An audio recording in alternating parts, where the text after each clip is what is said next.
guys immigrants? Not yet. Oh, not yet. Where are you from? What country? Ukraine. Ukraine? Yeah. Oh, did you live through that whole thing with Russia? How was that time for you in Ukraine? In Ukraine or here? In Ukraine. How was it during that time? The turbulent time? We try to survive, Yeah.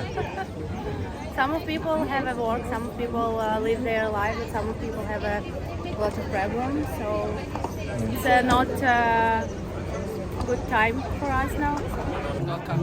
Hello guys, how are you guys doing? Where are you guys from? From Ghana.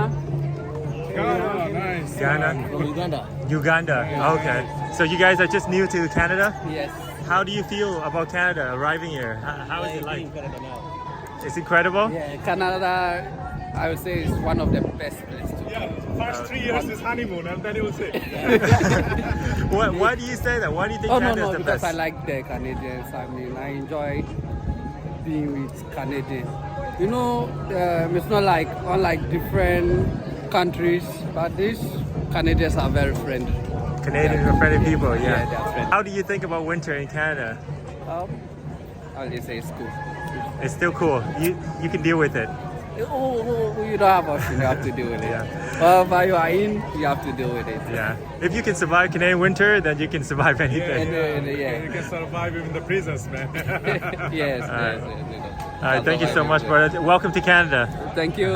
Thank you. See you. To give their children a better future. Yes, everybody comes here for building a good future for the kids. Mainly, I think the two reasons people come to Canada. Number one is they're trying to create a new life by making money and enjoy their life more with safety and some sort of freedom. And the second thing is to provide an environment for kids to grow up and learn and become better people, have a better future than their home country. Can you tell us about your booth? What are you guys doing here? Oh, well, it's more of a non-profit organization, Yeah. so we do provide support in terms of like healthcare, social services to like newcomers, refugee claimants, and also PR. Okay, so you help people have find jobs and places to live? We have employment services too.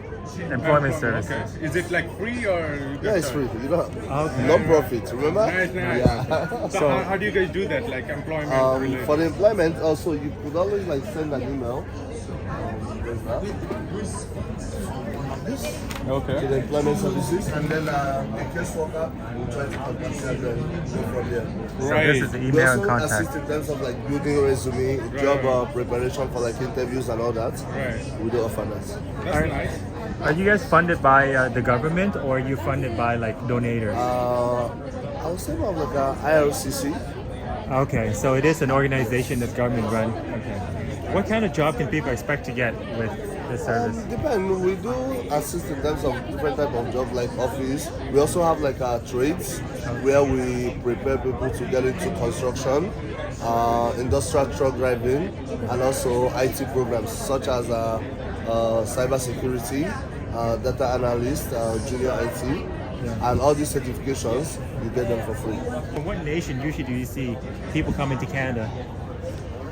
Also from all nations. All over the world? Yeah, all Okay. over. Okay, so like India or South Asia, East Asia, Yes, just Africa. like today, if you look around here, you can't say like, oh, there is one specific country that is more here. It's like all over, Yeah. everyone here. So Canada is home to, they open It's to a home everybody. to everyone, yes. Okay. One of the things we strive of is diversity and inclusion. Okay. Equity, diversity, and inclusion. So we try to make sure everyone is like included. Yeah. No one is left out. Oh wow, that's great. I think you wrapped up the motto for Canada in a little sentence there. Well, I tried. You're doing great work, buddy. No problem. Thank Thank you you so very much. much. Is it expensive to live here? It is. I must say it is. And if I say we have a lot bigger utilities bill, so that is which is more consuming. But I am actually finding a job right now, and Yeah. it's like very much painful for me to find a job. I have talked to people; they are like having 2-3 jobs. A person is having 2-3 jobs, and Right. other people are not getting opportunity.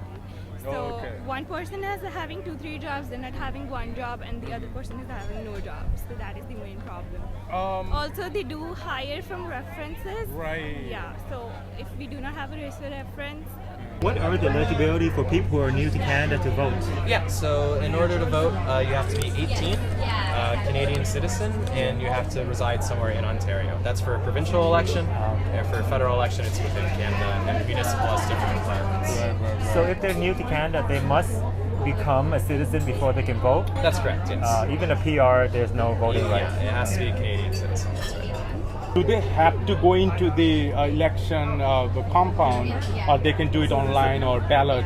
Yeah, so other ways to when do an it? election's called, you can apply to vote by mail. So you can write a ballot and send it in by mail. You can vote in person, or you can go to like an advance poll if you can't make election day or things like that. So there's lots of options. We still use a paper ballot, so there's no online voting for us. There's no online voting, right? Okay. So everything. Not even for federal, no online voting. No. Okay. So we're all a paper ballot still, so it's either by mail or in person.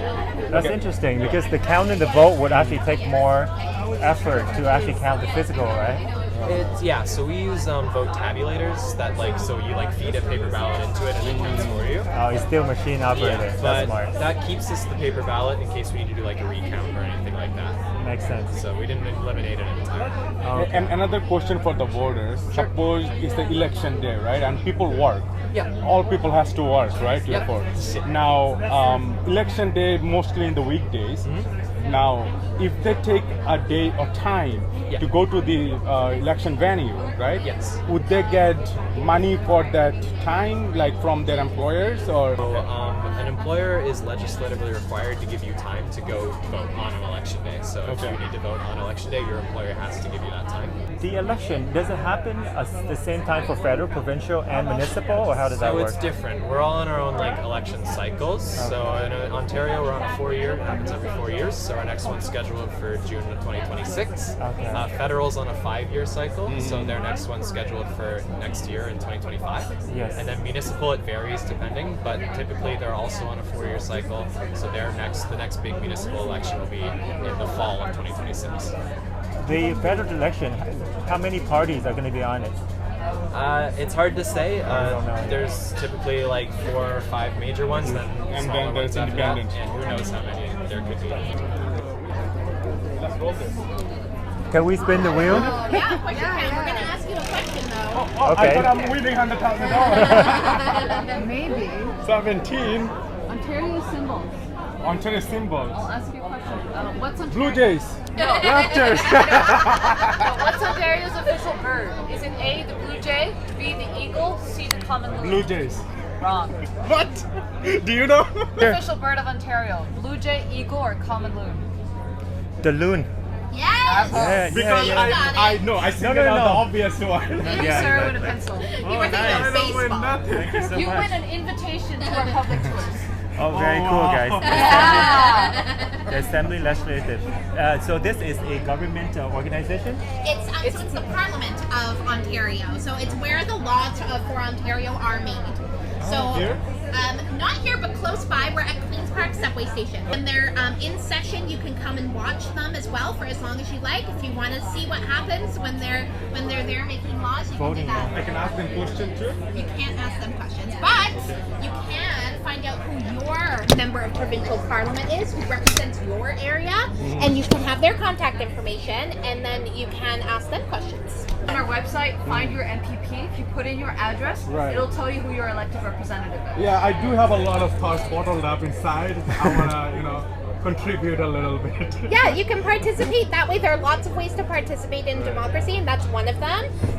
And you can also contact any of the government ministers, any of the premier, Right. any MPP. You can contact them and let them know what you think. So the MPPs are the legislators. Yeah, the MPPs are the ones who sit in this room. They make laws. Right. That includes the premier and the government ministers. They also sit in this room because they're MPPs too.